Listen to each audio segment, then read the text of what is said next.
Silicon Valley Bank just collapsed. They're one of the largest 500 companies on the stock market, and they ran out of money, and now they were shut down by regulators today. Now, to put this in perspective, Silicon Valley Bank had just over $200 billion in assets.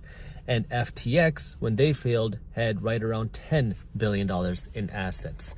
Now, Silicon Valley Bank was a major lender, especially to startup companies and to other companies here in Silicon Valley in California.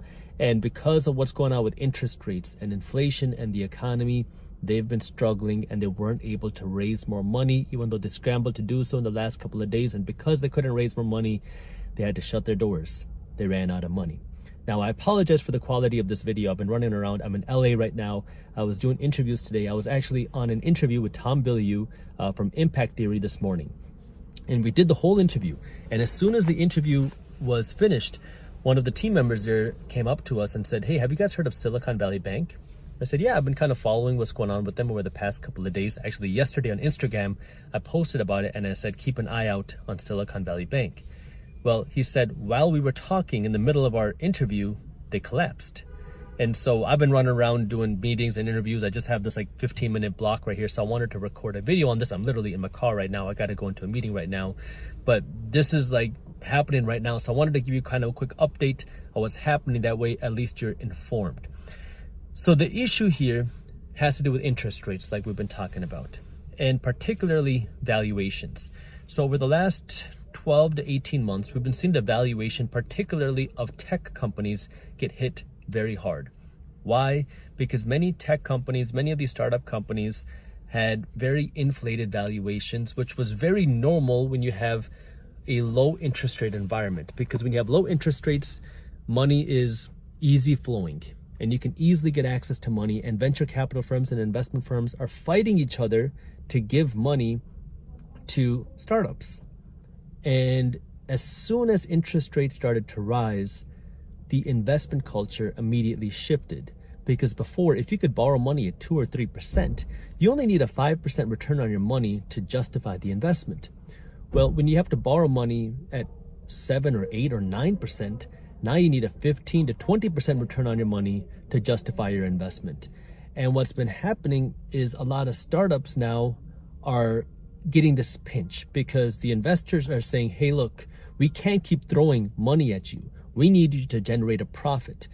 And so the startups are saying, oh, this is a tough time to do that because one, the economy is slowing, so it's harder for us to increase our revenue. And if you can't increase the revenue, what's the alternative? Well, you can cut costs. This is why we've been seeing a lot of layoffs across Silicon Valley and tech companies, because it's a way to cut costs to continue servicing the debt. Now, sure, you can do that if you're Meta, if you're Alphabet, if you're one of the larger companies, but what if you're a startup company? What then? Now, we've been kind of covering what's been going on with the smaller startups on market briefs, but a lot of startups have seen their valuations crumble. And that's bad news for investment firms, companies like Silicon Valley Bank, because the way that they work is they have a balance sheet, and your balance sheet is essentially your net worth statement as an institution. And so for a hypothetical, if you invest in 10 different startups and each startup is worth, say, $1 billion, well, now you can show a lender, look, I have these 10 assets, each one worth $1 billion. So I have a balance sheet, a net worth of $10 billion. And now you can go raise money based off your $10 billion worth of investments, of assets. And so if you do a 80% loan to value fund, that means they might be able to raise $8 billion because they have invested into these companies worth $10 billion. Well, now as interest rates have been rising very quickly, the valuations of things, particularly tech companies, have been getting slashed. And so you have some of these smaller tech startups that go from $1 billion valuation to a $500 million valuation. That's a 50% drop in valuations. So now you have banks with their balance sheet, which is now getting cut in half, maybe even more in some instances.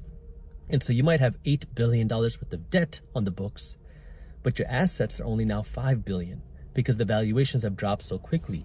And the reason why valuations have dropped is because interest rates have been going up.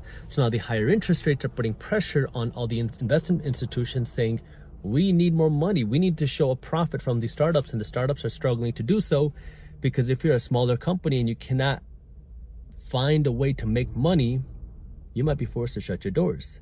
And we've been seeing a lot of these smaller startups forced to shut their doors, do layoffs, while the valuations have been tanking.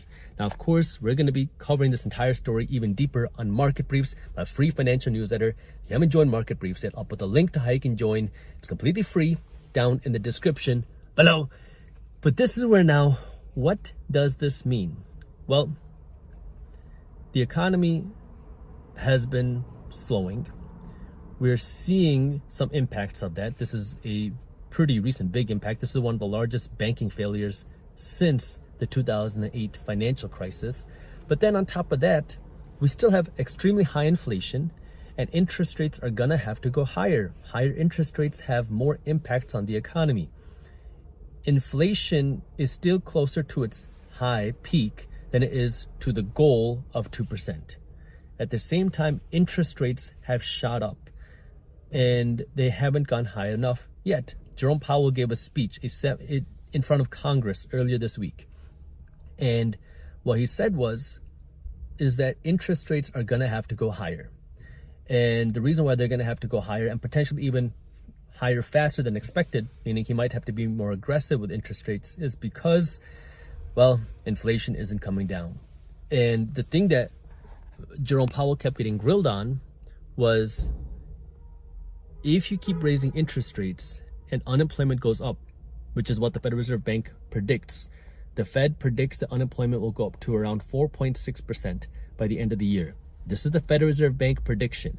If that happens, that means roughly 2 million Americans will lose their jobs by the end of the year. This is the Federal Reserve Bank prediction. Now, what you have to remember, the Federal Reserve Bank has been wrong many times. They first said inflation is not going to happen. Then when inflation happened, they said it's transitory.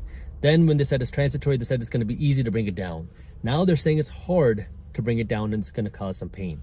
Well, on the economic side, they're saying that we can have the soft landing and we're going to see a couple million Americans lose their jobs and that'll be the end of it. Well, take everything you hear with a grain of salt, even if it's from a random guy on YouTube. Take everything you hear with a grain of salt, because the reality is bringing inflation down is not going to happen without pain.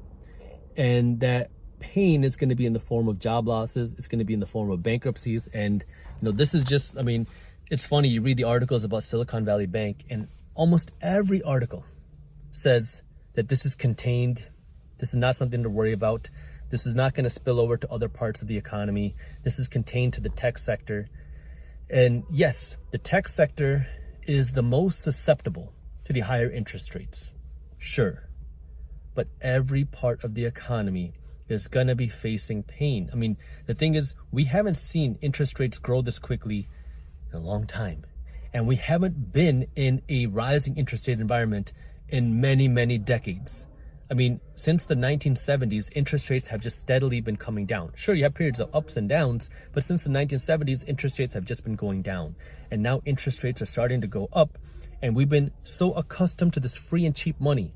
There's going to be a cost to getting used to this more expensive money. We have more debt than ever, more national debt than ever, more corporate debt than ever, and more household debt than ever, at a time where interest rates are growing at some of the fastest rates ever, and they're going to have to continue to go up and stay higher longer than expected if we want to get inflation down. This is where what I'm trying to get you to understand is, one, be aware of what's happening. We try to keep you posted with market briefs. Second, be educated. That way you can protect yourself. But third, also understand this is going to create a lot of opportunities, but you got to be patient. A lot of people have no patience and they assume that if we don't see any sort of pain within 6 weeks, everything is fine. But that's not how it works. You have to be patient and understand that there's a lot of red flags happening right now. And these issues are not just going to magically go away. And just because somebody says we can have a soft landing doesn't mean it's going to necessarily happen. In 2007, 1 year before the real estate market collapsed, Ben Bernanke, who was then the chairman of the Federal Reserve Bank, kept saying that we're going to have a soft landing. Before that, in 2005, he said that there was no housing bubble to burst.